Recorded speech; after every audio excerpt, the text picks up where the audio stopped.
quiero agradecerles a ustedes la presencia y comentarles que lo que voy a presentar ahora, que se llama el modelo de Takahashi, evaluación de acceso a un programa de hipertensión con enfoque de equidad, es un estudio que todavía está en desarrollo, no está terminado, gran parte de él ya está desarrollado, está implementado en una comuna de la región metropolitana del país, de Chile, pero es un estudio que todavía no tiene publicación. Quiero plantearles que cualquier consulta me interrumpan en el momento, de tal manera que podamos tener una conversación más que una presentación. El nombre del proyecto dice el modelo de Takahashi. Vamos a intentar explicar lo que es el modelo. No obstante que este modelo no es nuevo, está documentado desde el año 78, tiene algunas aplicaciones, hasta donde yo conozco no es muy conocido. Es importante precisar que cuando desarrollamos este proyecto en el Centro de Epidemiología y Políticas de Salud, que es el departamento al que yo pertenezco, en ese minuto estaba de directora la doctora Janet Vega. Ahí está el equipo de investigadores. Este proyecto fue aplicado en un municipio, en una comuna de la región metropolitana de Santiago, y entonces también participaron gente de los equipos de salud del municipio, y eso es bien importante porque le da un carácter muy participativo al proyecto y nos permitió, por lo tanto, tener una retroalimentación bien necesaria. El proyecto fue aprobado por la unidad de investigación de la universidad a la cual yo pertenezco. Eso significa que hay unos recursos iniciales que son muy importantes porque permiten de alguna manera armar el proyecto, y después fue financiado por la Rockefeller con un financiamiento bastante no ambicioso. En algún momento, si tenemos tiempo, vamos a ver algo de ello también. Fue aprobado por el Comité de Ética.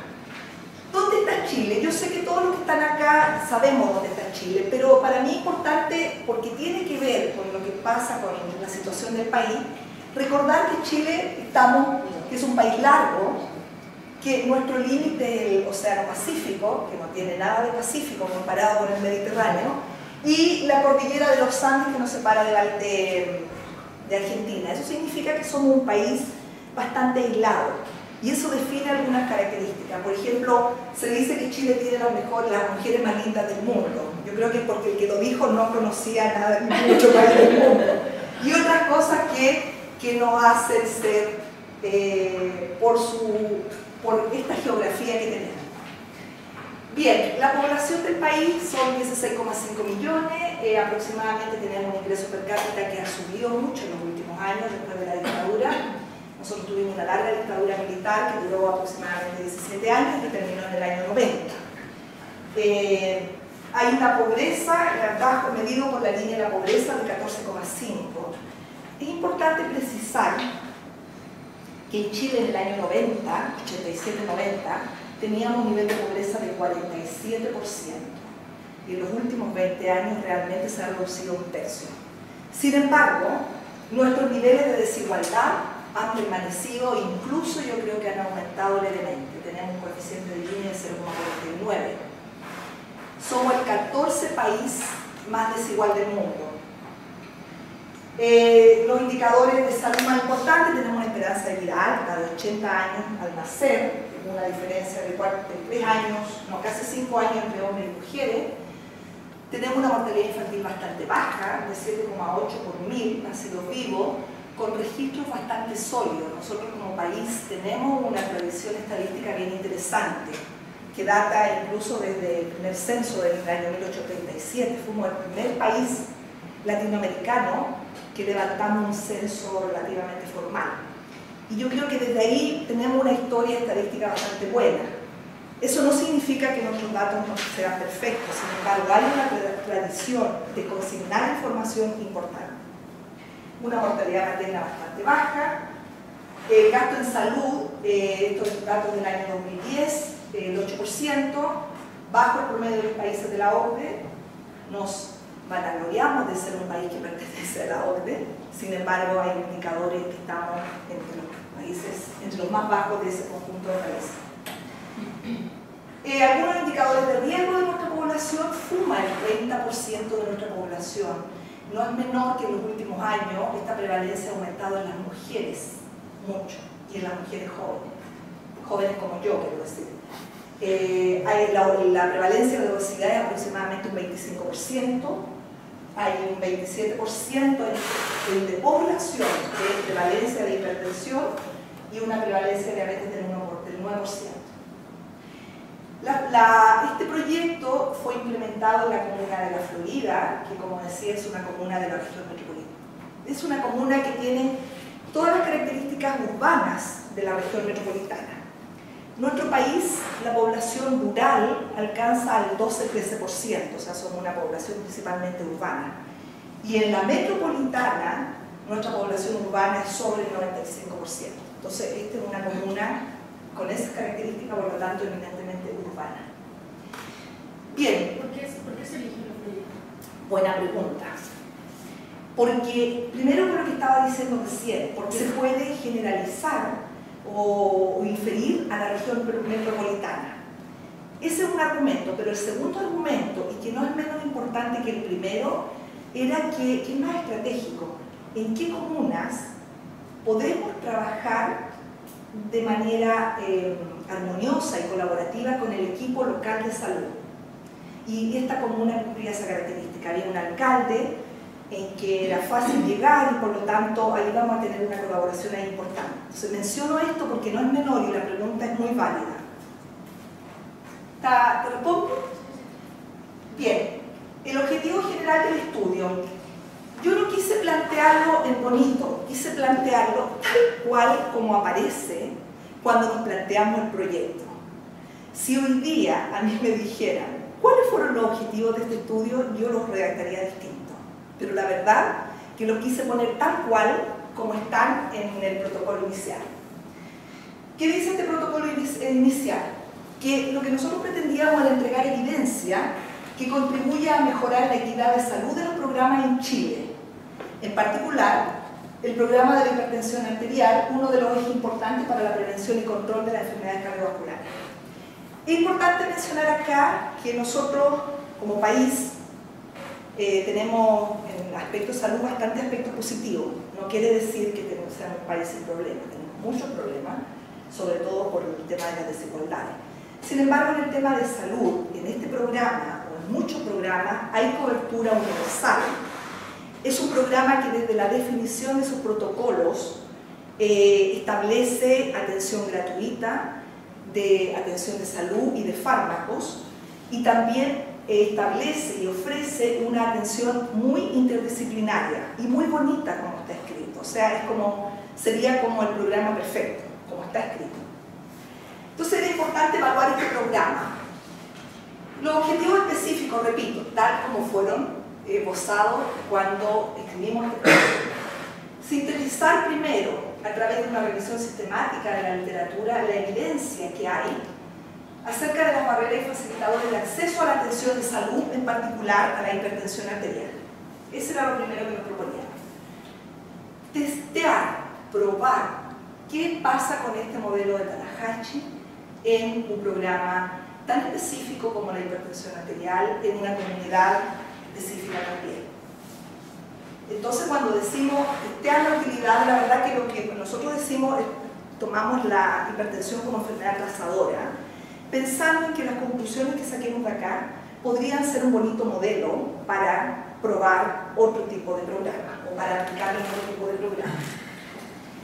Describir empíricamente las barreras y facilitadores de acceso equitativo a cobertura efectiva de hipertensión, tanto desde la oferta como desde la demanda. Bueno, no quiero leer porque quiero dedicarme más en detalle, a otros detalles, y por supuesto, yo soy una convencida que todos los proyectos uno debe poner y tratar de hacerlo, obviamente, algo así como diga, bueno, vamos a elaborar recomendaciones para mejorar lo que encontremos, porque en realidad, en Chile por lo menos, lo que puedo hablar, tenemos muchos diagnósticos de distintas situaciones de salud. El tema es qué hacemos con esos diagnósticos y cómo realmente tratamos de que esta información permita cambiar aquello que nosotros encontremos. Quiero partir con un resumen del proyecto, porque la verdad que espero que no se pierdan, y cuando se pierdan me cuentan, me avisan, porque el proyecto es complejo, no es fácil. El resumen. Queríamos proveer evidencia, pero esta evidencia queríamos proveerla a través de un foco de equidad.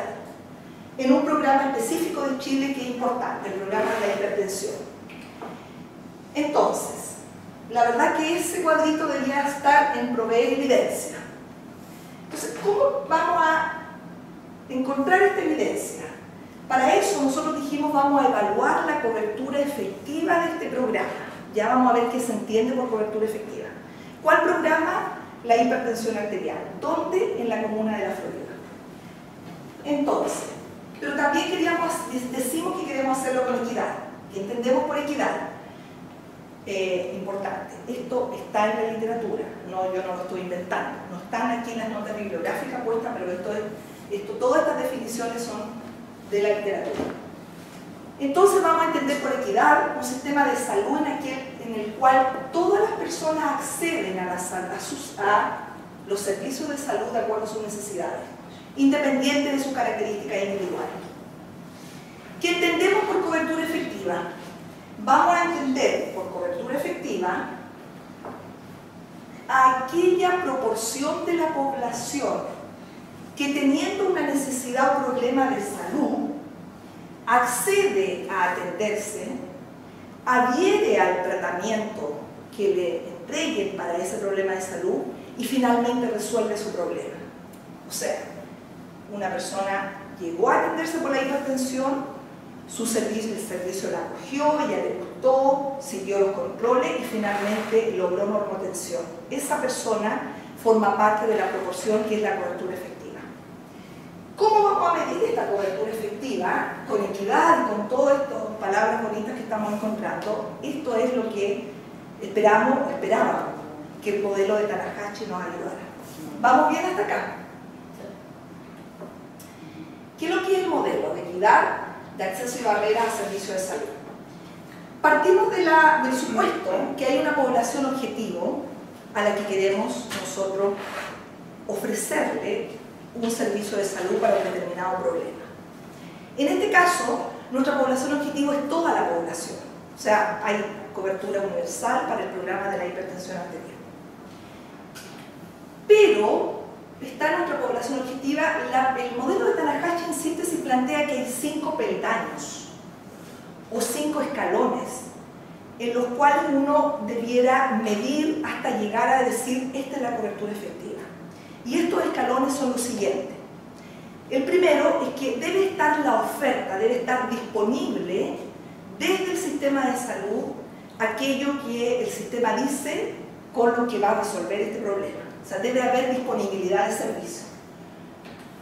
Luego, estos servicios deben estar accesibles, o sea, no deben estar en la punta del cerro, como decimos en Chile, debe estar con transporte que le permita a la población llegar, que ese transporte sea, ojalá, de una distancia adecuada, que además el costo del transporte esté accesible para la población.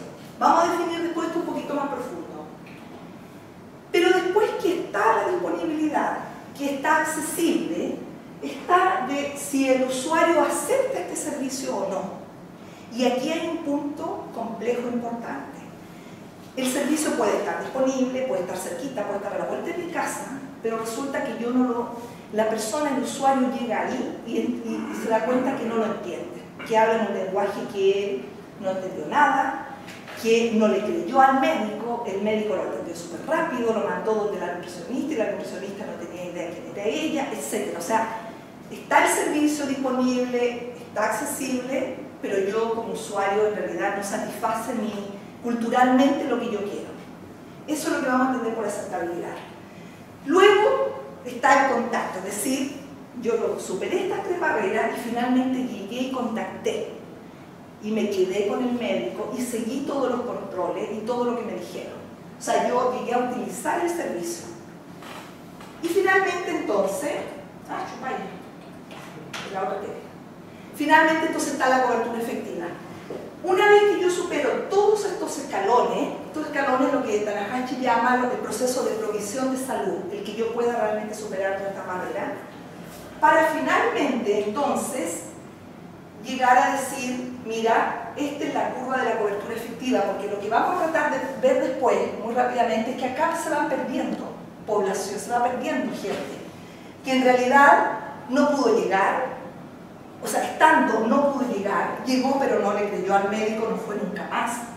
Llegó, pero no se tomó las pastillas y por lo tanto entonces finalmente no logró normotensión. Esa persona no es parte de la cobertura efectiva. Y luego, entonces, este es el modelo de la comunidad. Dentro de esa comunidad, mapuche, sí. Gente con diferentes culturales. Sí, en Chile se supone que estos programas de acceso universal y que también forman parte de lo que es nuestra última reforma, que es el GES o el AUGE, se supone que atiende a cualquiera que llegue. Sin embargo, este estudio no lo muestra, pero lo que se sabe es que la barrera no está acá, ni está acá, sino que está aquí.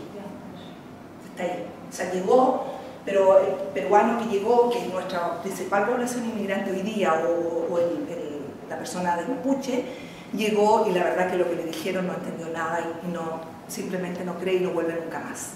Pero el programa es, cuando decimos cobertura universal nos referimos a eso. Pero en el tema de la aceptabilidad quiere decirse que el usuario ya ha llegado ahí. Sí. Cuando uno dice accesibilidad, yo entiendo que hay al menos dos componentes. Sí. Uno, la distancia, y otro, sí. la necesidad percibida, ¿no? Perfecto. Joan, mira, esta pregunta era como que estuviera calculada, porque eso es lo que vamos a ver ahora. ¿Qué es lo que significa o qué hay en cada una de estas dimensiones? Principalmente cómo nosotros intentamos operacionalizarla, ¿ya? Entonces, disponibilidad de servicio. ¿Qué entendemos por disponibilidad de servicio? Entendida como la disponibilidad de los servicios, programas o centros de atención, recursos humanos, equipo, infraestructura, información, etc. ¿Cómo intentamos operacionalizar nosotros en nuestro estudio esa dimensión? Bueno, preguntando la disponibilidad a la gente. Ya vamos a ver cómo, el tema de la disponibilidad de horas, qué pasaba con los medicamentos, si tenía talleres educativos, la existencia de grupos de hipertensión, etc. Luego, la dimensión accesibilidad, y aquí es donde es importante la pregunta de Joan. La accesibilidad en realidad se entiende o se agrupa en tres tipos. Por una, la accesibilidad geográfica, la accesibilidad organizacional administrativa y la accesibilidad financiera. O sea, yo podría tener una de las tres resueltas, que efectivamente no me cueste llegar, pero en el momento que llegué no encontré hora. O realmente el tema administrativo era un caos que es lo que de alguna manera después sale, que entre una consulta y otra la gente no entiende realmente lo que pasa. Y la accesibilidad financiera es que realmente la persona en el momento, si es que tiene que cancelar, realmente pueda cancelar. Aquí también quiero mencionar que hay sutilezas de una frontera y otra. De repente no está tan claro si un indicador es de la dimensión accesibilidad o aceptabilidad. Eso no está tan claro. Aunque por mucho que uno intente precisarlo. La dimensión de aceptabilidad se refiere a la percepción de las prestaciones, influenciada principalmente por factores sociales, culturales, religiosos, creencias, normas y valores, trato y privacidad, entre otros. Entonces aquí está la desconfianza del sistema de salud. Vamos a ver que hay gente que dice, en realidad el médico que me atendió, yo creo que no sabía nada.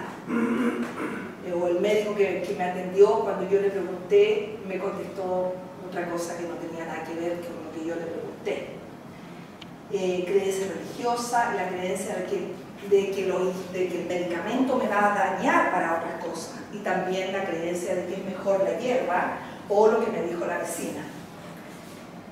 Y el contacto, entendido como la continuidad, o sea, el contacto quiere decir que yo ya permanecí. O sea, de alguna manera el llegar está en la aceptabilidad, porque si no, no podría darme cuenta que no me atienden bien. Entonces, la utilización se refiere a que yo permanezca realmente bajo tratamiento o bajo las indicaciones que me den para realmente llegar a resolver un problema de salud. Entonces, el diseño del estudio. En algunas láminas voy a ir que son menos importantes, pero un poquito más rápido. Sí. No. Bueno, hubo una revisión sistemática primero de la literatura, después el trabajo en la comuna, hubo una aplicación de metodología cualitativa. Aquí dos psicólogos trabajaron en el tema de cómputo focal y con técnicas cualitativas, que yo no soy experta. donde entrevistaron a usuarios que adherían al programa de la hipertensión y usuarios que no adherían. ¿Cómo contactaron a estos usuarios? Bueno, para eso se revisaron fichas. Entonces, otra etapa de la metodología cuantitativa, de la parte cuantitativa, es que se accedió a las fichas de un año específico, que fue todo el año 2008, todas las fichas de las personas que llegaron al centro de salud el año 2008, para entonces de allí se hizo una selección. Pero además se revisaron fichas no solo para seleccionar a quienes se iban a entrevistar en los grupos focales, sino que también porque interesaba mirar desde la consignación de la información de la ficha clínica qué pasaba con el programa, no solo desde la evaluación externa que se supone que vamos a hacer nosotros. Y bueno, y luego la encuesta poblacional, que la verdad que de lo que más yo puedo hablar con autoridad es de estas dos partes. Lo otro lo puse por completitud, pero probablemente no pueda explayarme mucho porque no es mi expertise y yo no participé en esa parte. Las etapas del estudio entonces son estas 4, teniendo presente que no son lineales una a continuación de otra. Se superpone, por ejemplo, la revisión de ficha con el estudio cualitativo. El estudio cualitativo también, la otra tuvo una segunda pata que era cómo vamos a construir el instrumento para la encuesta poblacional. Entonces esto no es que vaya una a continuación de otra, hay traslado. ¿Estamos bien hasta aquí? Una pregunta, Irene. Sí. ¿Qué pasa con el grupo de población que ni siquiera intentan ir? Muy buena pregunta. Muy buena pregunta. Eso nosotros suponíamos que lo íbamos a captar en la encuesta poblacional. Ahí, porque en la encuesta poblacional, ya voy a explicar ahí, se supone que ahí está la gente que iba al consultorio y la que no iba, la que es hipertensa y la que no hipertensa. Se supone que esa parte no es que nos hayamos olvidado, la íbamos a captar ahí. Ahora, si la captamos o no, quédate hasta el final de la charla y vas a tener la respuesta. Entonces, la revisión sistemática. Aquí voy a ir un poquitito más rápido porque tampoco es mi expertise y en realidad lo que puse es lo que normalmente uno encuentra. Las preguntas fueron, aquí trabajó una psicóloga y una matrona que es parte del equipo y fue un trabajo arduo. Yo las veía trabajar y la verdad que no las envidiaba. La pregunta era, ¿cuáles son las barreras y facilitadores de acceso a atención de salud identificadas en la literatura desde el punto de vista de las usuarias del personal de salud? Repito, yo he tratado de ser lo más fiel a lo que está escrito. Probablemente, ahora estamos en la etapa de publicación, hay algunos ajustes que hay que hacer en la redacción, pero he querido en ese sentido ser, dado que a mí me interesa que esto sea una conversación en la medida de lo posible, he querido ser en eso bien rigurosa. La revisión de la literatura comprendió entre el año 2000 y 2010, ahí están las fuentes y en paralelo se revisó literatura gris. Resultados de esta revisión: 1.160 artículos científicos en una primera revisión de los criterios de inclusión, nos quedamos con 186 papers. La segunda revisión que ya aplicaba criterios de rigurosidad y de calidad, 68 para hasta finalmente con la valoración crítica llegar a 19 artículos. La literatura de lo que se encontró, hasta donde yo sé de la literatura gris, fueron 13 documentos, 9 finalmente se seleccionaron que cumplían los criterios de inclusión. De estos 19 artículos, no es menor mencionar que 6 son estudios cuantitativos, 12 cualitativos y una revisión sistemática.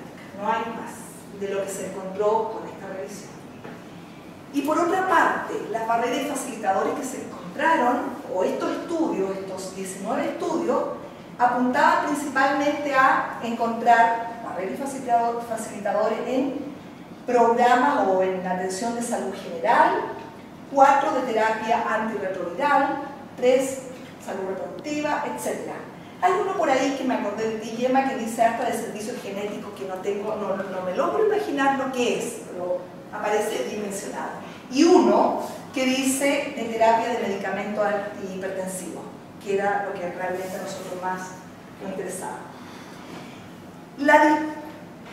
Quise poner acá una síntesis de la distribución porcentual, es decir, el porcentaje de las distintas barreras que se encontraron de acuerdo al modelo de Tanahashi. Recordemos que primero teníamos la disponibilidad, la accesibilidad, ¿cuál era después? aceptabilidad y el contacto y la cobertura efectiva. Fíjense que el 38% de barreras que se encontraron descritas pertenecen a aceptabilidad, 29 a accesibilidad, contacto 22 y disponibilidad 11, que es el primer eslabón, el primer peldaño que plantea Graham. Al interior de cada una de estas dimensiones, en aceptabilidad, que recordemos que el 38%, lo que más se menciona es que la gente dice que tengo temor o vergüenza de ir al médico. La desconfianza al equipo de salud y al tratamiento que me van a dar. Bueno, creencias y mitos. O sea que en realidad si voy, una vecina que fue a tratarse por la hipertensión, a la semana siguiente le dio una trombosis y quedó paralítica. Entonces mejor yo no voy. El estigma social, incompatibilidad cultural, un 2% de diferencia del conocimiento del programa médico de tratamiento. O sea, un 2% de personas que desconfían, que ellos creen que lo que les dieron no es correcto. Otro no es menor, otro un 15%. Principales barreras de accesibilidad, bueno, los costos, un 30%, horario inadecuado. Esto sale reiteradamente. Vamos a ver después la población que finalmente no alcanza cobertura efectiva, es gente que trabaja y que no, por trabajo, simplemente los horarios no se le ajustan. Distancias largas entre la residencia y el centro de salud, dificultad de transporte, etc. Las principales barreras de contacto, la falta de conciencia de la enfermedad del usuario. O sea, los usuarios no reconocen ni aceptan de que hay una negación a que el tema de la hipertensión sea realmente una enfermedad que haya que tratarse. Principalmente eso. La atención impersonal y la mala calidad. O sea, ellos consideran que no lo tratan bien. Los efectos secundarios de los medicamentos, el número y tamaño de las píldoras, la carga relacionada con el tratamiento. ¿Qué significa esto? La gente decía, mira, tenía que estar preocupada en la mañana tomarme la pastilla, a la hora de almuerzo tomarme la pastilla y en la noche tomarme la pastilla. Entonces ellos consideraban que esto era una carga más a su carga habitual. Es importante plantear acá que nuevamente lo mismo, no es tan fácil, y esto significó harto trabajo, yo no estuve, pero me consta, en que si una barrera era de esta dimensión o era de esta otra. O sea, alguien podría discutirme y a lo mejor me encontraría razón que a lo mejor el número y tamaño de las píldoras tiene que ver con un tema de disponibilidad, a lo mejor, y no de contacto. En este sentido, el modelo de Tanahashi, ¿qué base lógica tiene en esa división? ¿Tiene una base que intenta entender, intenta explicar, tiene una base conceptual clara, refinada? Yo, por ejemplo, pienso en la falta de conciencia de los usuarios. Yo creo que la aproximación conceptual, y yo no soy experta en Tanahashi, puedo estar equivocada, pero yo creo que la aproximación conceptual no es todo lo detallista que uno necesitaría. Y por eso estos vacíos de repente, ¿dónde pongo esto? Si allá o acá. Esa es mi opinión personal. No sé si me atrevería a escribirla, pero por lo menos va a quedar grabada. Principales barreras de disponibilidad, la escasez de recursos, que no hay horas para la atención, etc. Bien, con eso entonces, de alguna manera es la síntesis más importante de lo que fue la revisión sistemática. Estudio cualitativo. Nuevamente lo mismo, este es un estudio en el que yo no participé directamente. Aquí se contrató una empresa externa de psicólogos que tomaron esto. Y la metodología, bueno, el objetivo, lo mismo, el objetivo reiterado en todas las fases. Identificar desde la experiencia de los usuarios, barreras y facilitadores, y estos usuarios tenían que ser gente que estaba en tratamiento, es decir, que había adherido, y gente que había abandonado. Entonces, bueno, lo mismo que acabo de decir, esta parte recoge dos perspectivas, desde los usuarios, teniendo presente los dos grupos, gente que adhiere y gente que deserta del programa, o sea, llegó a tomar contacto, pero no se mantuvo en tratamiento. Y desde la perspectiva también de los profesionales de salud, que esta parte sí que no la podíamos cubrir, a propósito de tu pregunta, Vanessa, en la encuesta poblacional, o sea, esa parte nos quedaba fuera. Entonces, ahí hay un detalle de cómo fueron los grupos, pero no hay mayor importancia. Algunos resultados más importantes de acuerdo al criterio de selección desde la experiencia del usuario. Primero, entonces este es el discurso de los usuarios adherentes y los que abandonan. Primero, ¿qué percepción de salud tienen ellos? Ellos, los que adhieren, los que se mantienen, consideran que la hipertensión es un tema que es como lógico que aparezca en el ciclo vital de la edad. O sea que no es nada terrible que a ellos les ocurra esto, porque era como lo natural. Y ellos incluso plantean que esto tiene que ver también con un tema de ¿cómo se dice cuando mis padres también lo tuvieron? Hereditario. Es bien fuerte, sí, que ellos asocian, acuérdense que estamos en el resultado de estudio cualitativo, ellos asocian aspectos negativos de su vida con la aparición de la enfermedad. O sea, justo cuando me separé, me dio la hipertensión. O me dio la hipertensión y a los pocos días mi marido me dejó con otra mujer. O sea, ellos asocian, o se me murió un vecino, o mi mamá, y a mí me dio la hipertensión. Entonces, esto es bien reiterado. Bueno, el carácter hereditario. Y también ellos plantean que dado que están sobrepeso, era como lógico que iban a tener hipertensión. O sea, también como una cosa natural, de, bueno, si ya soy gordita, era obvio que yo iba a estar hipertensa. Entonces lo aceptan como una cosa más natural. Sin embargo, los usuarios que abandonan, en ningún momento ellos lo asocian, sino con un evento de su ciclo vital, ¿no? Simplemente ellos creen que es un episodio en un momento y que tendrá que pasar. Y si no pasa, bueno, no sé. En total, mi marido igual es hipertenso y no va a control. Y entonces ellos plantean sí el reconocimiento de algunos rasgos hereditarios, pero simplemente ellos no lo asocian comparado con los otros a un tema de ciclo vital, sino que es un episodio crítico de su vida que tendrá que pasar. Percibe la enfermedad como un tema temporal y naturalmente hay una negación del diagnóstico. O sea, no, si parece que justo ese día había peleado con mi marido y estaba hipertensa, pero yo creo que no soy hipertensa. Eso es lo que uno lee, por lo menos en mi informe. Desde este resultado, desde este estudio, ¿qué pasa con el acceso al programa? Tanto los usuarios que se mantienen en el programa como los que abandonan, principalmente llegan desde la urgencia. El programa en su planteamiento, en su protocolo, es muy bonito y dice que llegarán desde los servicios de maternidad, desde las interconsultas, de distintas fuentes, pero finalmente el grueso de los pacientes manifiesta que llegó porque justo fue porque tenía un fuerte dolor de estómago y ahí lo encontraron que era hipertensa, o estaba muy nerviosa y entonces justo le encontraron la hipertensión. Y eso se repite en los dos grupos. La disponibilidad de la atención, los usuarios que permanecen, que asisten, reportan experiencias positivas. Ellos dicen, no, justo cuando yo fui, la señorita que me atendió me trató muy bien. Sin embargo, los usuarios que abandonan plantean solo dificultades. O sea, en ningún momento plantean algún aspecto positivo. No quiere decir que los usuarios que asisten no planteen también algunos elementos negativos, pero está más matizado. El tiempo de respuesta,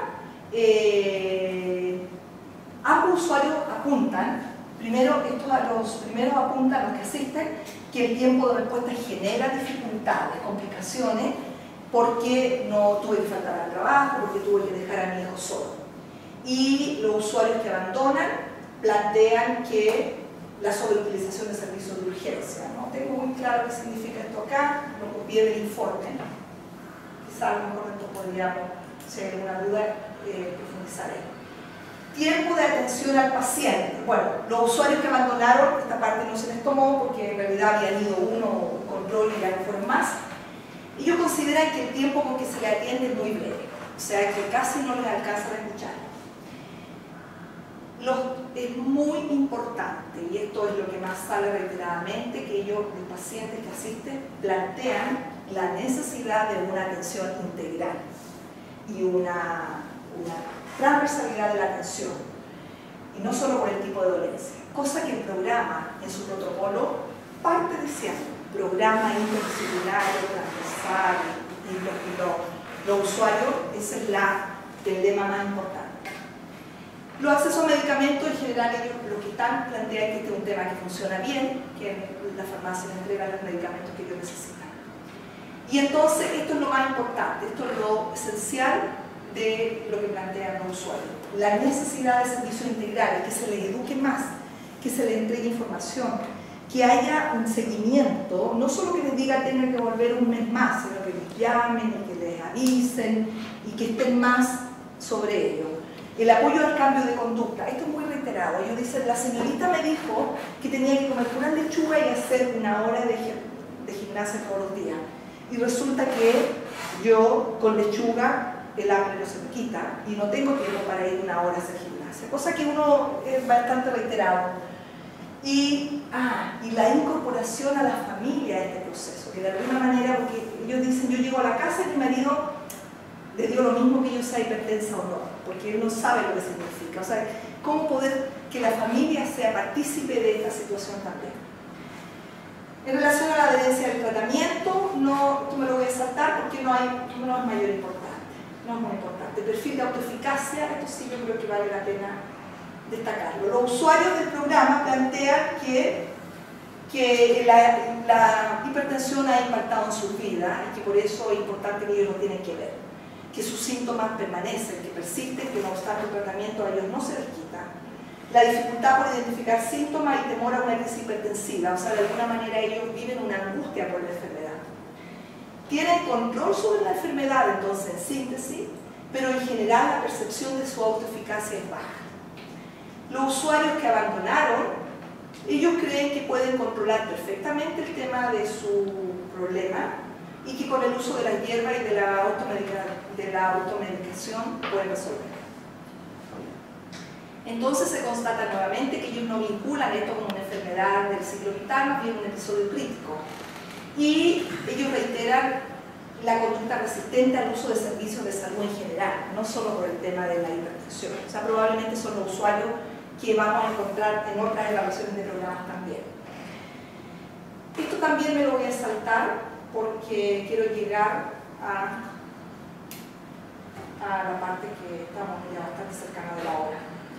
Desde la perspectiva de los usuarios de salud, ellos conocen muy bien el programa, muy bien. Nadie tiene duda en qué consiste el protocolo y cómo deben atender. Ellos plantean que es una medicina general, plantean el tema de la medicina general, de la atención médica, se saben, conocen el discurso de que este es un examen preventivo, etcétera, etcétera, que debiera llegar a la población a través del control materno, a través de la atención de urgencia, etcétera.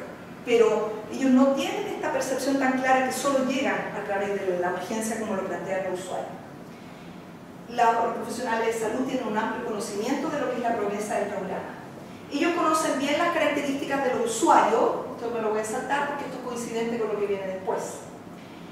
Ellos, me refiero a los profesionales de salud, ellos plantean después que aquí el problema principal es los factores de riesgo que hay presentes en la población. O sea, ellos ven que el tema de la adherencia o no adherencia, de la cobertura efectiva o no cobertura al tratamiento, no lo ven como un problema del sistema de salud, lo ven como un problema de los usuarios. Entonces plantean que está el alto consumo de sal, la comida chatarra, el tema de que quien cocina, el que cocina a veces no sabe hacerlo, etc. Y plantean el tema de los factores socioeconómicos, también lo plantean. Bueno, en general, los profesionales de salud, ellos no hay una autocrítica, ellos plantean que lo que no resulta es por un problema externo, más que asociado a ello. Y finalmente dicen, al final dicen que no obstante los sueldos bajos, esto estoy recordando lo que leí, nosotros cumplimos igual. Pero alguien por ahí plantea dice, no obstante el ausentismo laboral de los profesionales. O sea, este es un tema que sale bien reiterado en los usuarios y aquí como que de alguna manera lo soslayan también. En síntesis, entonces, barreras de acceso a atención del programa de HTA. Con esta metodología, falta de una orientación preventiva entre los usuarios, la resistencia de los hombres a acudir al establecimiento, vamos a ver que la cobertura efectiva es mucho más baja en los hombres que en las mujeres, su dependencia de la mujer. ¿Qué quiere decir esto? Muchos hombres de estos grupos decían, es que mi mujer no me acuerda cuando tengo que tomarme los remedios, o ella no me pidió la hora al consultorio. Entonces, El abandono de los adultos mayores, esto significa que muchos adultos mayores llegan solos o llegan absolutamente perdidos, no tienen idea a dónde tienen que llegar, el tema de las empleadores laborales, el trato del personal de salud, la escasez de horas, etc. Facilitadores, ellos, los profesionales de salud y en general la gente cree que desde la atención primaria, que es un punto importante, el acceso a este programa es básicamente desde la atención primaria, que este es un buen punto donde puede haber un mayor énfasis de educación al paciente. Un facilitador lo plantea como los protocolos establecidos, el compromiso del personal de salud ellos lo plantean como un facilitador. No obstante, eso es lo que recién decía, no obstante los salarios bajos. Bien, terminamos con eso la parte de la revisión del estudio más cualitativo. No fue tan fácil, y aquí me estoy adelantando un poquito al final, después de todo el estudio, después aparentemente lo ordenadito que aparece este modelo de Tanahashi, que yo puedo decir, esta barrera pertenece aquí o acá, no fue tan fácil después a la luz de los resultados, realmente medir incluso, establecer estas barreras, por eso me estoy adelantando al resultado. La revisión de las fichas clínicas muy rápidamente. La síntesis de la revisión de las fichas clínicas es que no se consigna la información. La ficha clínica tenía más de 150 caracteres, algo que hemos conversado, pero finalmente hay variables en que el 5% de la información era válida y el resto nada. Por ejemplo, información de aspectos socioeconómicos, de educación, de dónde trabaja. No hay conciencia de los profesionales de salud de la importancia de llenar esa información. Entonces aquí me voy a adelantar, la síntesis es eso. La metodología, nosotros seleccionamos a partir de la ficha un conjunto de fichas que se revisaron, se consignó, se diseñó un instrumento y después entonces es lo que nos permitió concluir que la gran carencia de información. Con los pocos datos que existían, una síntesis una conclusión que podemos sacar que al primer control, el programa establece que uno debiera tener por lo menos al primer año 6 controles mínimos no solo de hipertensión, sino que con el nutricionista, con el médico, tratante y otros profesionales. El primer control hay un 84%, pero al sexto control, es decir, al año, solo queda un 15% de la población. Agregándole a eso además la ausencia de información que tenemos. Entonces los resultados, y esto es lo más digno de destacar, es que esto coincide con la encuesta. Las recomendaciones, ¿y por qué recomendaciones acá? Porque esto fue lo que más nos alarmó y lo que más alarmó a la gente del Ministerio de Salud. La gente del municipio de alguna manera tenía conciencia de esto, pero una conciencia como que ellos pensaban que era en su consultorio, que no era tan generalizado. Entonces los hallazgos de este estudio, finalmente la conclusión es que tú puedes tener un excelente instrumento de consignación de información, pero si no hay una supervisión y probablemente una idea muy clara de para qué, es casi lo mismo que no tener nada. Bien, con eso terminamos la tercera fase. No sé si hay alguna pregunta hasta acá para llegar a esto, que es la parte que a mí más me gusta porque es la que más conozco. Ok. Acerca de la encuesta poblacional, los objetivos exactamente lo mismo, que ya hemos reiterado, la metodología. Esto fue complicado porque los recursos que teníamos eran no suficientes para lo ambicioso del estudio. Eso lo puede ver ahora uno ya que lo hizo. El estudio era muy ambicioso y no teníamos más que, sin exagerar, el total de los recursos que contábamos era aproximadamente $200.000. Eso fue todo lo que contábamos. $20.000, $10.000 son, no, $200.000. Esos eran todos los recursos. El estudio fue muy ambicioso. La aplicación de la encuesta, finalmente se diseñó una muestra probabilística de 700 adultos mayores de 34 años. ¿Y por qué mayores de 34 años? Porque queríamos que nos saliera más gente hipertensa para poder hacer el seguimiento hasta llegar hasta el final. Cosa que nos dimos cuenta que igual con esta muestra tuvimos problemas. Los supuestos utilizados están ahí, hicimos un marco muestral de viviendas de la comuna y se muestrearon, entonces se seleccionaron aleatoriamente por nivel socioeconómico 570 viviendas. Y entonces la metodología consistía, se visitaba esta vivienda y se consignaba, la primera visita era para consignar de que había un adulto mayor de 35 y más años y que además aceptaba participar del estudio, es decir, firmaba consentimiento informado. Si esto ocurría, la vivienda era visitada por un segundo, ya un encuestador capacitado de salud, estas fueron enfermeras, estudiantes de enfermería y enfermeras, porque aquí, además de un cuestionario muy largo que se le hizo, había un screening de hipertensión y se les medía la cintura. Yo no quería hacer de esa muestra, afortunadamente no salí seleccionada. Entonces, resultados también, yendo rápidamente. Estos 572 hogares finalmente fueron los que logramos encuestar, fueron expandidos a la población de la comuna, de la población mayor de 34 años. Una pregunta importante era, ¿le han dicho que tiene una enfermedad crónica? El 51% planteaba que sí, que le habían dicho que tenía una enfermedad crónica, y de esos, el 36% le habían dicho que era hipertensión. Pero nuestra definición de hipertensión, y para esto quisimos homologarla a la Encuesta Nacional de Salud, de tal manera que nos permitiera comparar con el país, la definición de lo que nosotros definimos como hipertenso fue el promedio de 3 mediciones con un intervalo de 5 minutos, el promedio de las 3 mediciones sistólica mayor o igual a 140 y diastólica mayor, no, ahí parece que no es mayor o igual, tendría que ser uno menor o igual, no sé, yo no vengo desde la clínica, creo que ahí hay un detalle. Los médicos tendrán que ver. ¿Está bien? Ah, está bien, perfecto. Y las personas que reportan estar en tratamiento farmacológico. Esto es bien importante porque yo puedo estar normotensa, pero si estoy con un tratamiento quiere decir que soy de un grupo determinado, quiere decir que soy de un grupo en el que estoy en control y que entonces he logrado volverme efectiva.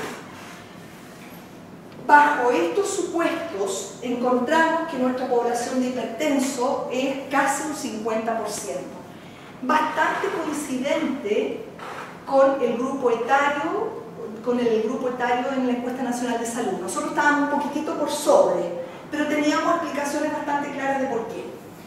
Las características de los que encontramos hipertensos, esto es bastante coincidente con lo que plantea la literatura. En general, más hombres que mujeres, por supuesto en las edades adultas, más en los de escolaridad más baja y casi exactamente igual según sistema previsional de salud. No había diferencia, que es lógico. Este es un esquema importante, que es la síntesis de alguna manera del estudio. Nuestra población mayor de 34 años representada, sí. Me llama la atención porque es lógico de que sea 50-50 entre el primero. Ah, bueno, no sé si está lógico, porque según mi opinión, yo no soy clínico, el que yo sea hipertensa o no debiera a lo mejor ser determinante si soy del sistema de FONASA es nuestro seguro público, o soy del sistema privado. Pero ahora que lo pienso bien, tú me podrías discutir y decirme, bueno, pero eso se correlaciona con el nivel educacional, puede ser. O sea, no sé si es tan lógico, pero en realidad eso fue. No hubo diferencia por sistema previsional de salud. ¿Te respondo? ¿No mucho?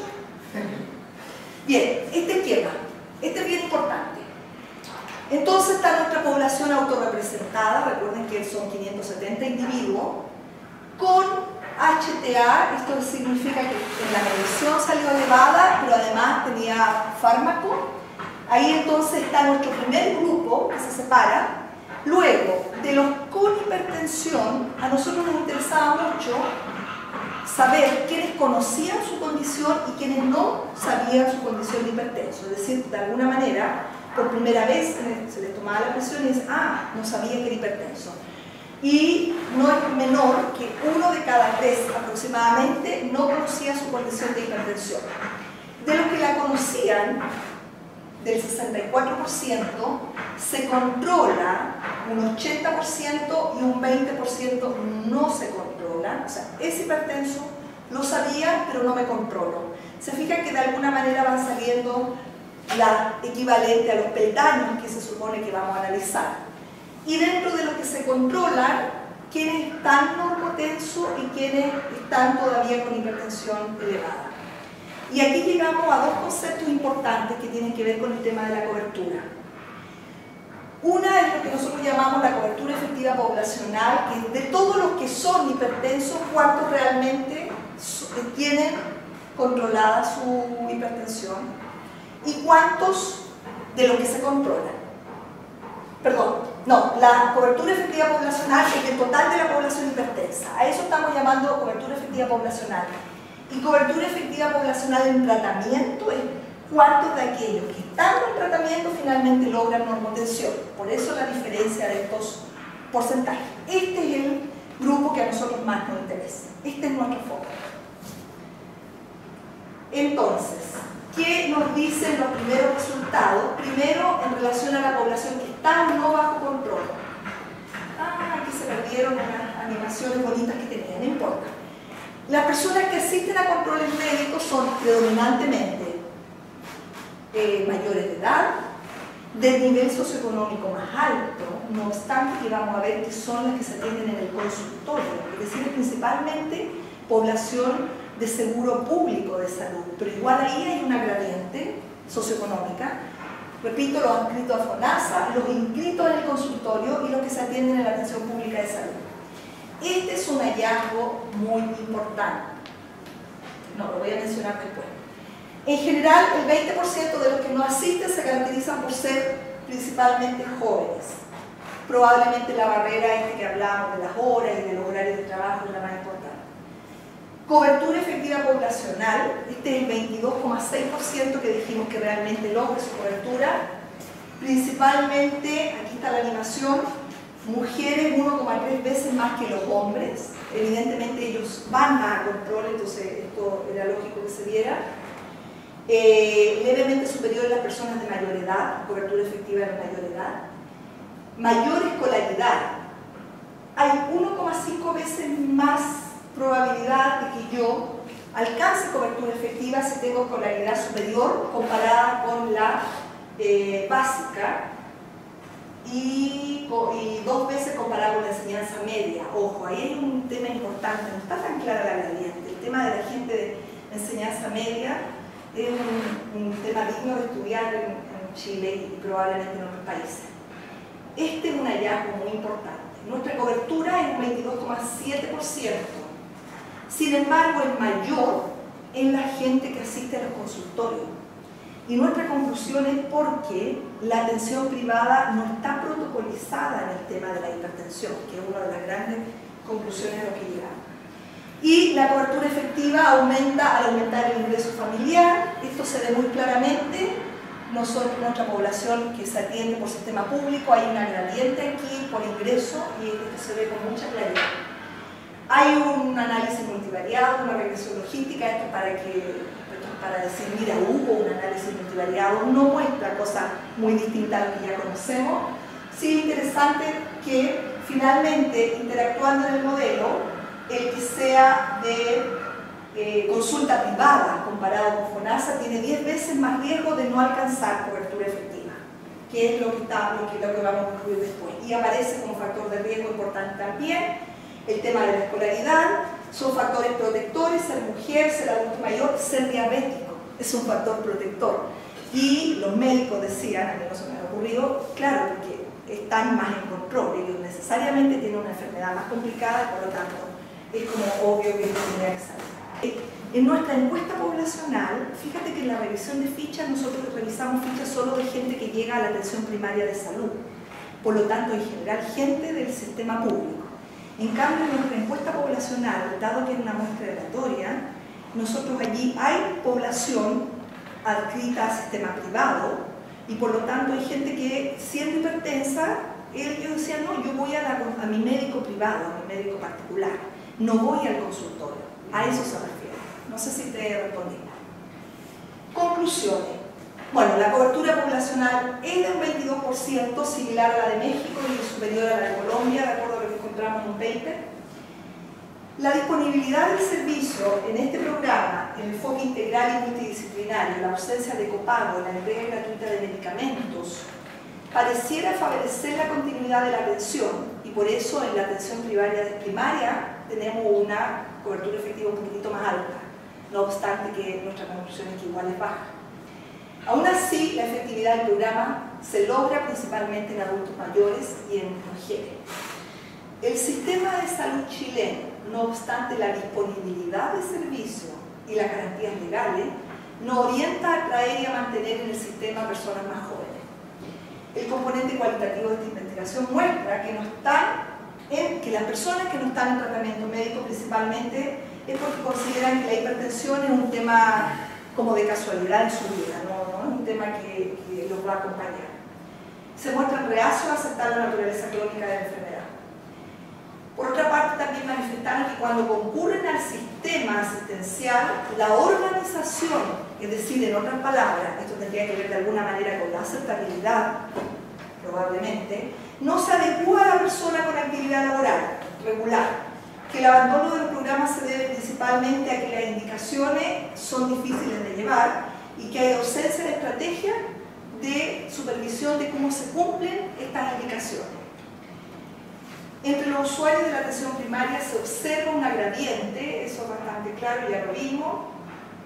Lo anterior permite suponer, y esta es una conclusión importante del estudio, de parte del estudio, lo anterior permite suponer que los beneficiarios del sector privado, que hoy muestran menor cobertura efectiva, podrían obtener mejores resultados si contaran con una atención para la HTA organizada como un programa equivalente a lo que ocurre en la atención primaria de salud.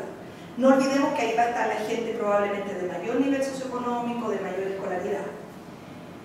Es decir, si dispusieran un servicio con controles regulares, sin copago, realizado con un enfoque integral o multidisciplinario que garantizara la continuidad de la atención y reforzara el cumplimiento del tratamiento. Finalmente, y aquí yo no pude extenderme mucho más en esta parte del estudio, porque este estudio, repito, está en desarrollo. El tema de las barreras y facilitadores, una de las conclusiones que nosotros hemos llegado es que con la encuesta poblacional no fue posible captarla bien. Probablemente hay un tema de falencia, no tengo tan claro si el del modelo, pero también hay un tema, y eso yo me sumo como responsable también, nuestro cuestionario fue demasiado ambicioso. Y quizás tendríamos que haber apuntado a una parte más específica de la atención, pero esta parte del trabajo todavía no está completamente terminada. Entonces, al considerar la capacidad de los distintos componentes de esta investigación, bueno, el tema de la combinación de metodologías cualitativa y cuantitativa es importante, pero finalmente, si bien se ha logrado una adecuada medición de la cobertura efectiva, creemos que el estudio de barreras y facilitadores del acceso a la atención, así como el proceso de entrega de servicios, requiere de mayor profundidad y de un desarrollo de nuevos instrumentos.